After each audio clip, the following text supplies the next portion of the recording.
This is Glass City Humanist, a show about humanism, humanist values, by a humanist. Here is your host, Douglas Berger. Christian nationalists believe empathy is a sin as they look the other way as our out-of-control government hurts and even murders people for political gain. The American Humanist Association is trying to support empathy in a new project. Atheism and free thought have an Epstein problem, and content creator Rebecca Watson has the receipts. Glass City Humanist is an outreach project of the secular humanists of Western Lake Erie, building community through compassion and reason for a better tomorrow.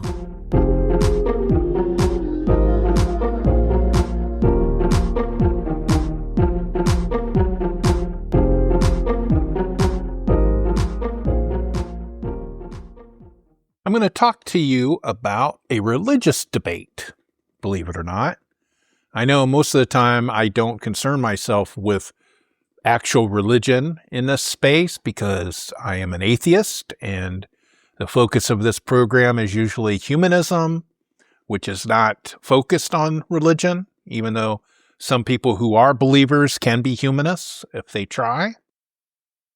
And basically what it is, we've seen the thuggery of federal law enforcement, ICE agents on various people, usually people of color. Also, we've seen a woman be murdered and another man was murdered and people pulled out of their cars and kids held to try to lure their parents out so they could get detained. One of the things that's been happening is that people of faith and other faith communities like Unitarians have been talking about having empathy for people. Where's the empathy? The empathy is missing. Christians, certain Christians, evangelical Christians are like, this is not the teachings of Jesus, and how can you do this?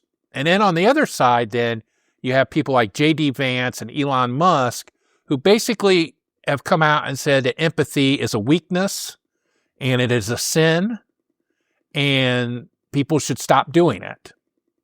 And the reason why they say that is because the actions that the government has taken in their name have not shown any empathy at all. And they think that that is more in tune with what they believe is a strong country, manly country, white supremacy country, if they get rid of empathy completely.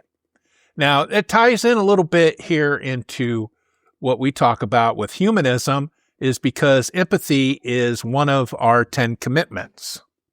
And you're not familiar with the 10 commitments, that's responsibility, empathy, critical thinking, ethical development, etc., etc. And if you're not familiar with it, I'll have a link up for it. But in our 10 commitments, we have a commitment that's labeled empathy. And the subtext is, I will consider other people's thoughts, feelings, and experiences. And then it explains it says, empathy means entering imaginatively into another's situation in an attempt to understand their experience as though we are experiencing it ourselves. Empathy requires us to step outside our own perspective to consider someone else's thoughts, feelings, or circumstances from that person's point of view. In many ways, empathy is the first step to ethical behavior, as it allows us to respond compassionately to the suffering of others and exercise good judgment when our actions may affect someone else. Understanding another's perspective is not only critical to building better relationships, but also make us better citizens in our local and global communities. Empathy promotes tolerance, consideration, compassion amongst us all.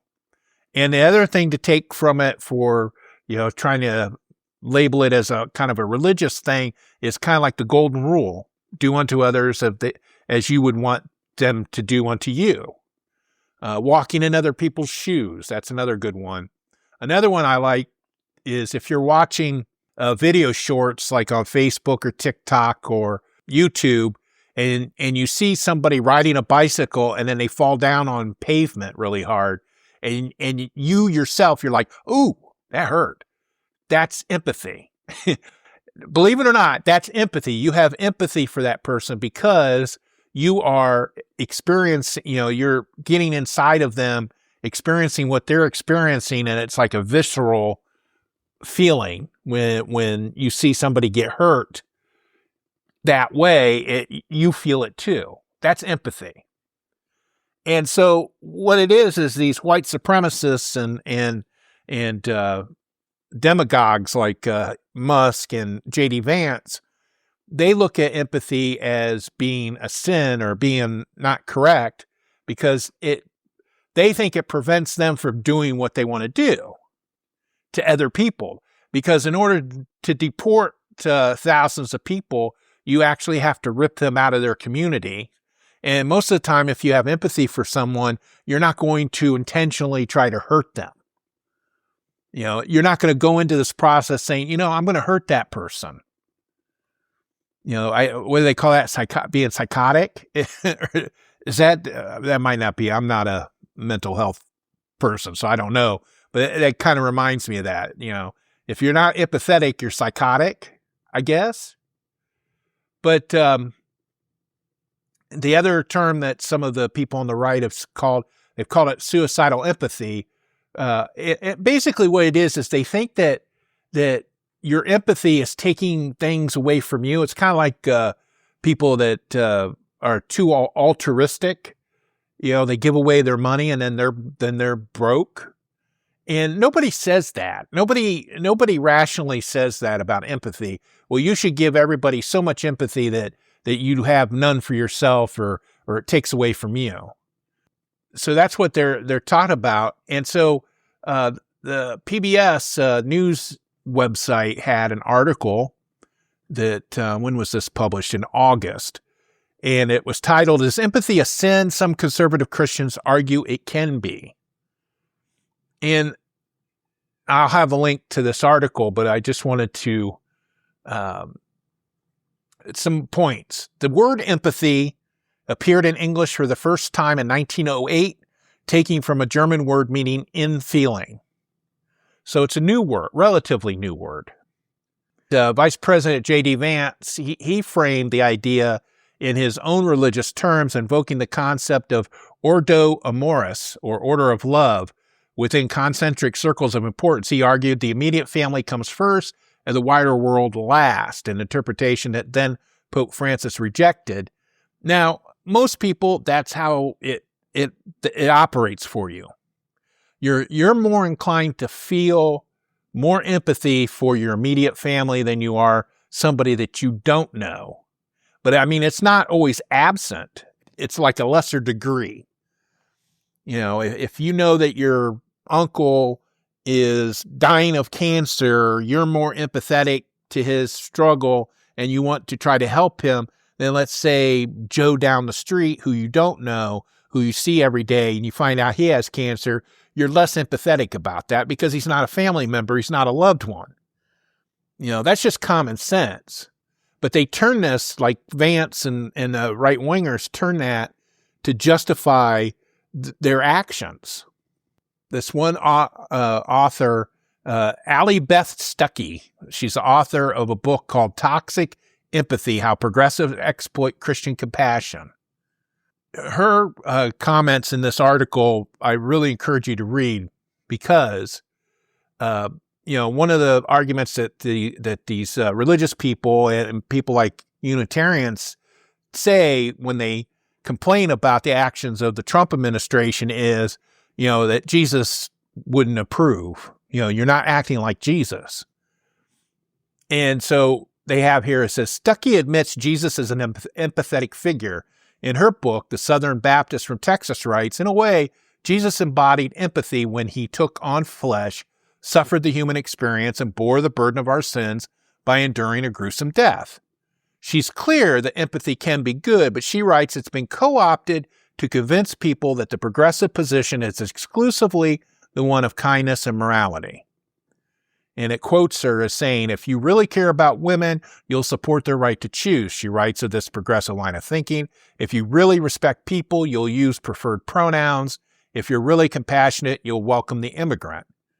And then this other Pastor Rignick, I don't see his name, he doesn't think empathy is inherently wrong either. He finds fault with excessive or untethered empathy that's not tied to conservative biblical interpretations. So then they go back to Stuckey quotes later. It says, Stuckey traces her own anti-empathy awakening to the summer of 2020 when racial justice protests roiled the nation. She saw other Christians posting about racism out of an empathy she found misguided. And it quotes her, she says, I reject the idea that America is a systemically racist country, she said. When she said as much in the months after George Floyd's murder, her audience grew. Rigney echoes this critique of systemic racism, but reserves most of his ire for feminism, which he blames for many of empathy's ills. Because women are the more empathetic sex, he argues, they often take empathy too far. He found an encapsulation of this theory at Trump's inaugural prayer service, where a woman preached from the pulpit. During a sermon that went viral, Episcopal Bishop Marianne Budde pleaded with the Republican president to have mercy on immigrants and LGBTQ plus people, prompting a conservative backlash.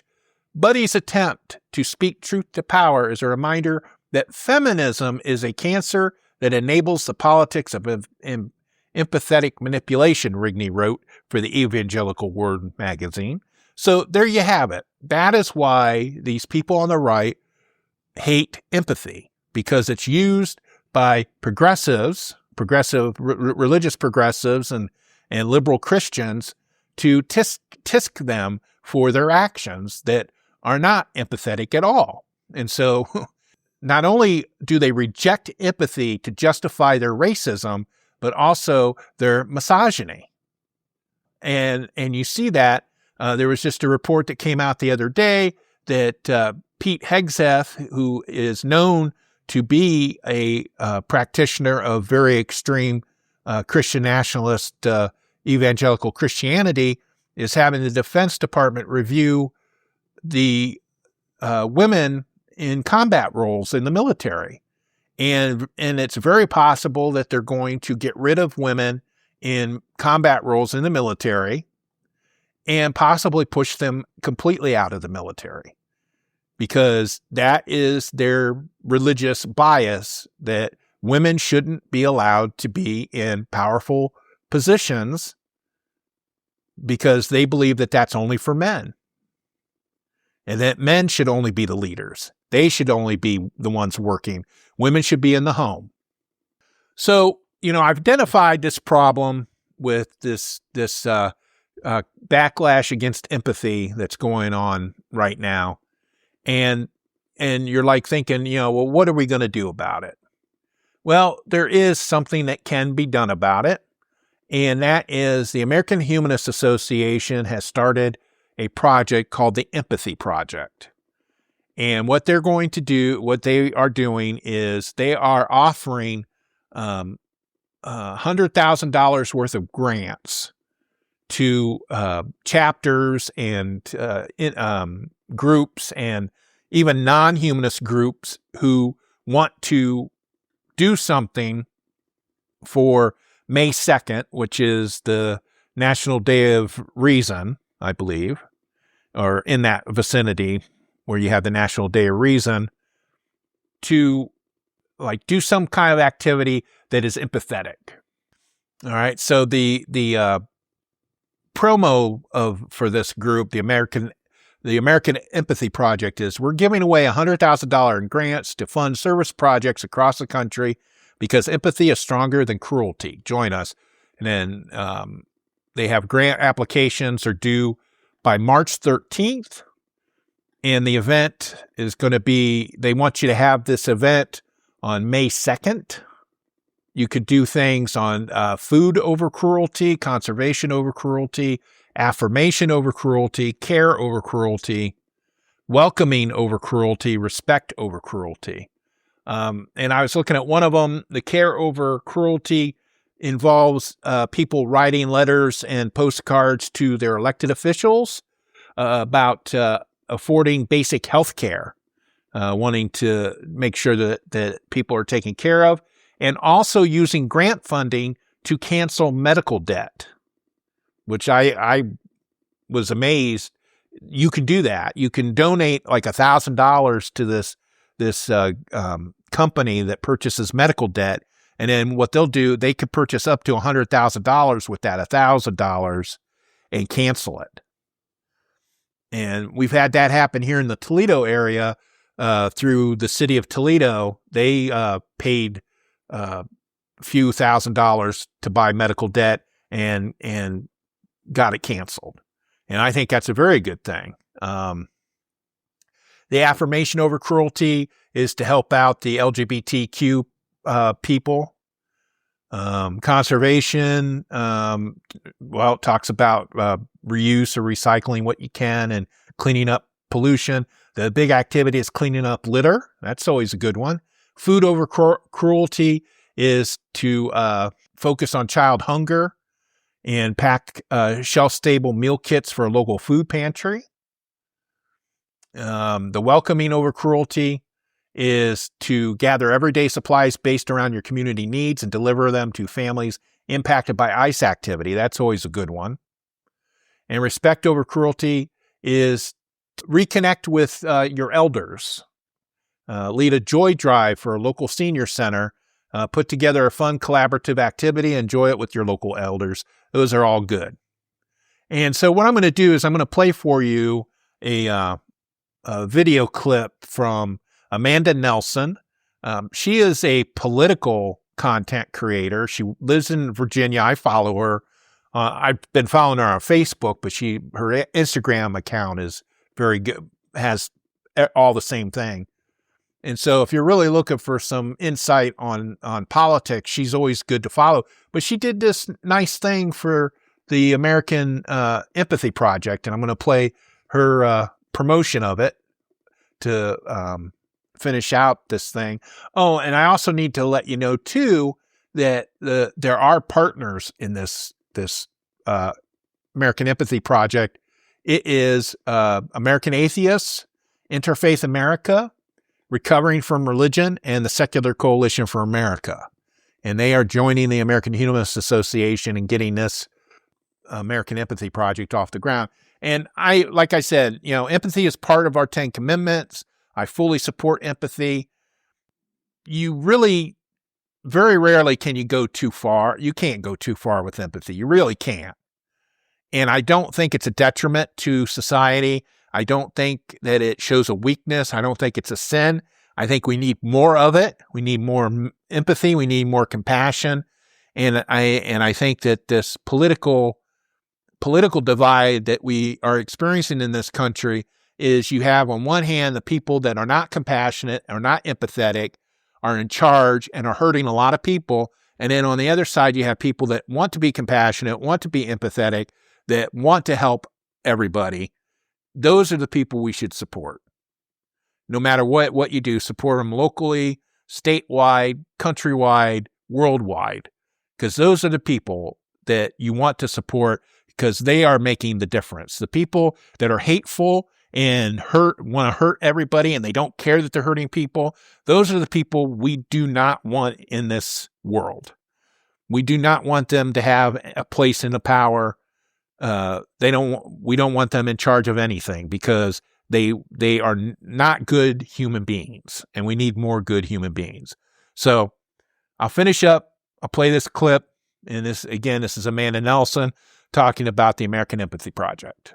Are you decidedly not an asshole and doing work to make the world less assholey and need money for it? You need to apply for a grant from the American Empathy Project. The American Empathy Project is the first of its kind initiative from the American Humanist Association designed to boost defiant empathy through service under the cruelty that we are living through in this administration. And you know how much I love defiance. If you're wondering what the heck I'm talking about, the AHA promotes the idea that reason and science are the best ways to understand the world and that we should treat each other with dignity, compassion, and, as the name implies, empathy. Or as Kurt Vonnegut said, behaving decently without the expectation of reward or punishment after you're dead. Trump's administration seeks to diminish our humanity, especially if you are not white or rich enough to end up on Epstein's jet.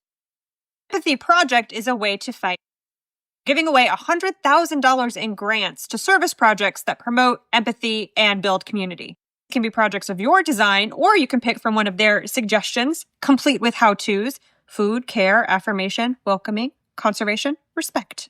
If it's your first time running a service project, do not worry, the AHA will be there with one-on-one support and also group sessions to help you along the way. You don't have to think of yourself as a humanist or any kind of ist to apply. Humanists simply believe that everyone has the capacity to do good and the responsibility to do good no matter what happens after you go. That is probably all of us here.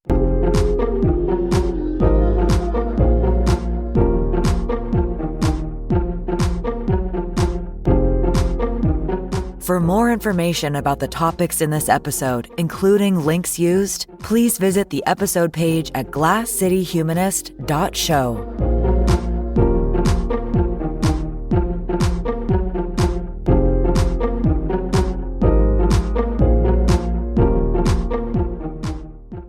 I am in my 30th year as a leader in the humanist movement. After serving many years in leadership positions in the humanist community of Central Ohio, in Columbus, I founded and have led the Secular Humanists of Western Lake Erie since 2018. Being a leader of a group means that I've interacted with many people over the years, from speakers for meetings to members or friends of the group, and that variety of people naturally means my interactions and personal feelings have varied. When you are a leader, you sometimes have to make compromises to reach a consensus. I have worked with some individuals that personally I would not interact with outside of the mission we were working on together. As I tell people when talking about this aspect, there have been some people I wouldn't go over to their house to have dinner, for example. In the group activity, you withhold your real feelings and treat them as diplomatic as possible so you can accomplish your shared goal. Years ago, I worked with a guy who had sued his local government over a Latin cross on public land he wanted to have removed in the name of separation of church and state. I devoted some space on my personal website at the time to the issue, shared his essays and news reports about his fight. Then I got to meet him in person at an AHA conference in Columbus. The guy was an arrogant asshole who I would never be friends with outside of what we worked on. He was an atheist and I believed in his cause, but personally I wouldn't go to his house for dinner at any time. He was just an awful person to talk to. When I started Sholey in 2018, I made a point to not talk about or support certain individuals in the atheist, free thought, humanist communities who have become problematic in one way or another. I was not going to work with them, promote their work, or share their views to my members.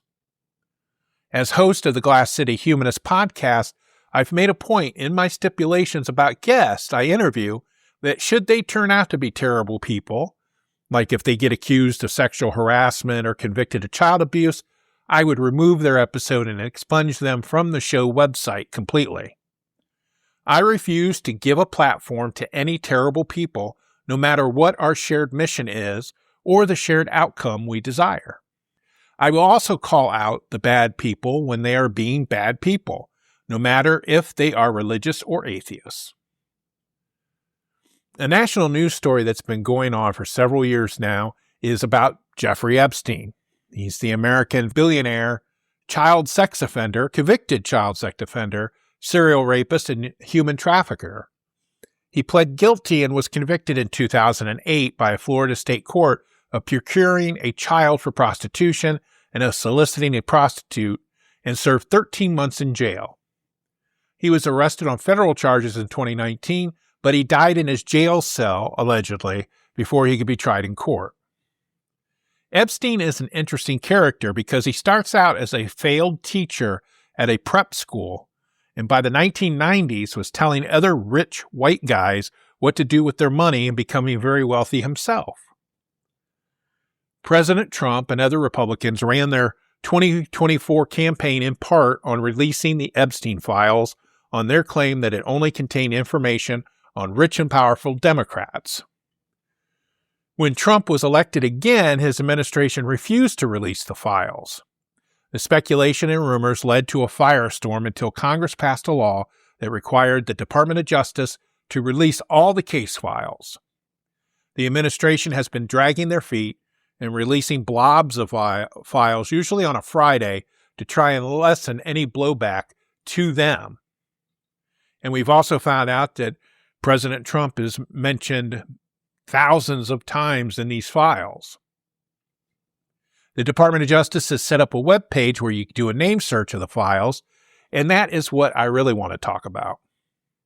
I think one transgression that no matter your politics or religion, we all oppose is child abuse, and especially child sex abuse.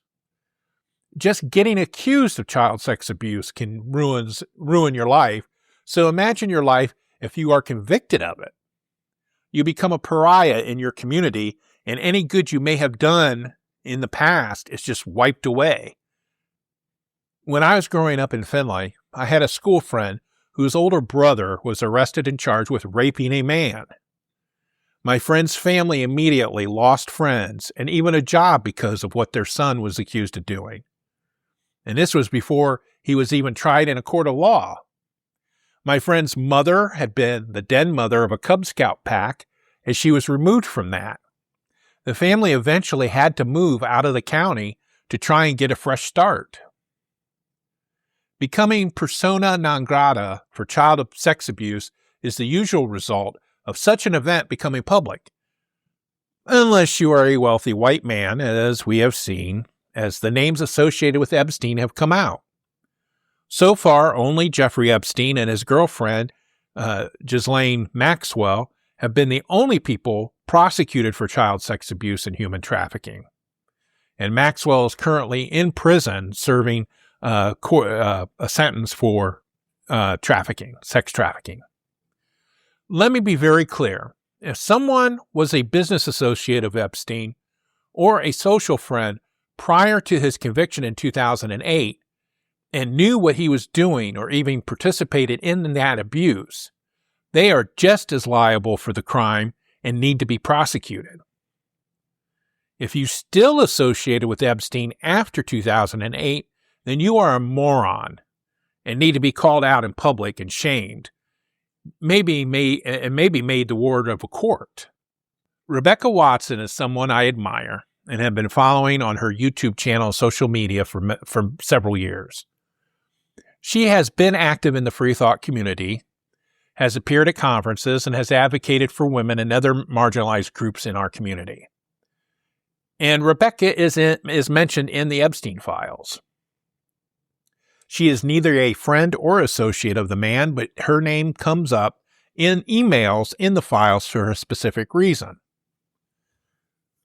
Several of the men who palled around with Epstein rode on his private jet and accepted his money for their projects, and that included Steven Pinker, Daniel Dennett, Richard Dawkins, and Lawrence Krauss, to name a few. All of these men are, quote, celebrities, unquote, in the atheist free thought skeptic community, and all of them, except for Dennett, have had conflicts with Rebecca Watson. Lawrence Krauss is the main reason Watson's name comes up in the Epstein files, because Krauss reached out to Epstein many times to get advice on Krauss's own issues with his alleged sexual harassment claims and claims of sexual assault against him. Richard Dawkins also wrote to Epstein about Rebecca. Watson does an excellent job in a video on her channel of explaining this whole ordeal that she has been dealing with for years, from men who just hate a woman who won't bow down to them. So I'm going to throw the link to that video because you really need to watch it.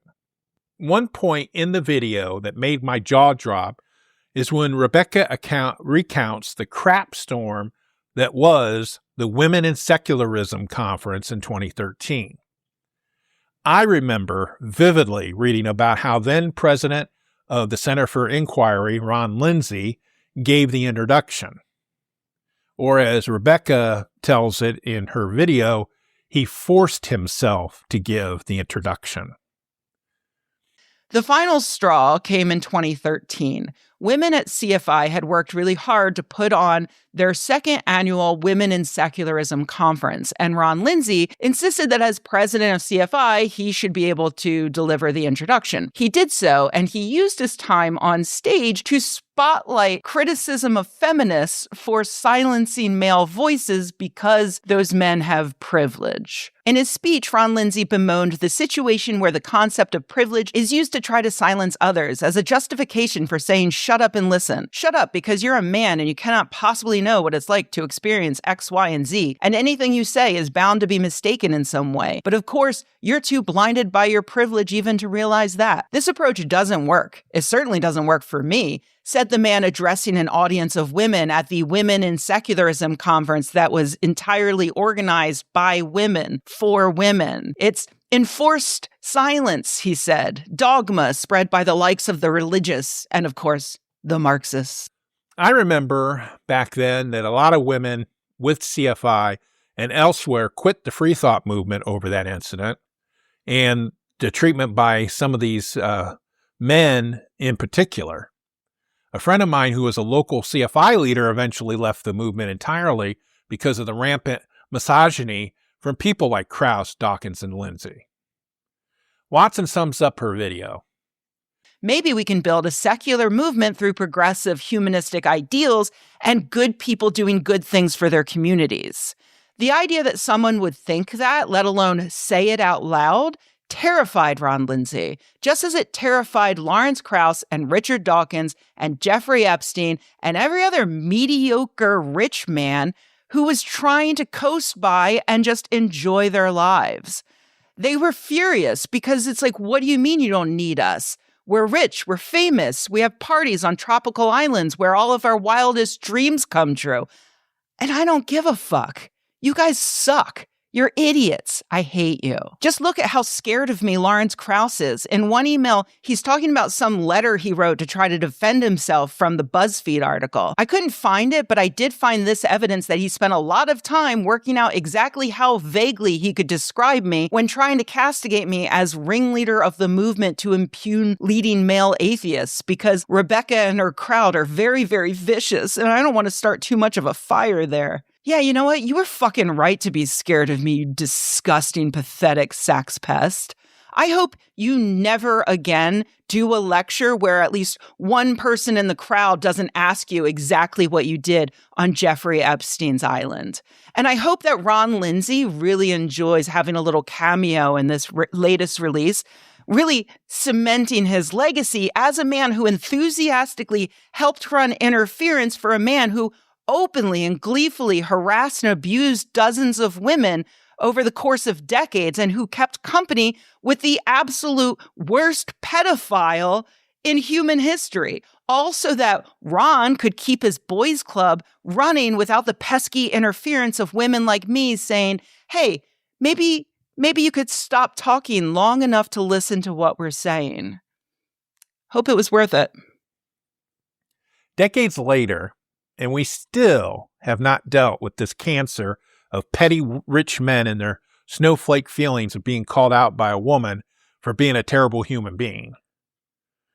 This is why I continue not to support or work with or support any of those men, and neither will my group as long as I have a say in it. Thank you for listening.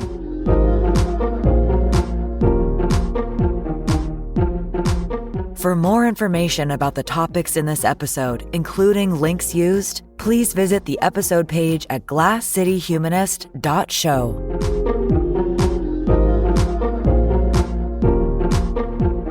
Showlee can be reached at humanistswle.org.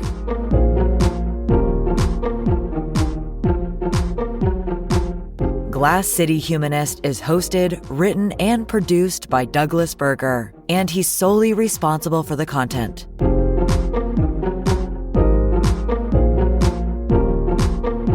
Our theme music is Glass City Jam, composed using the Amplify Studio. See you next time.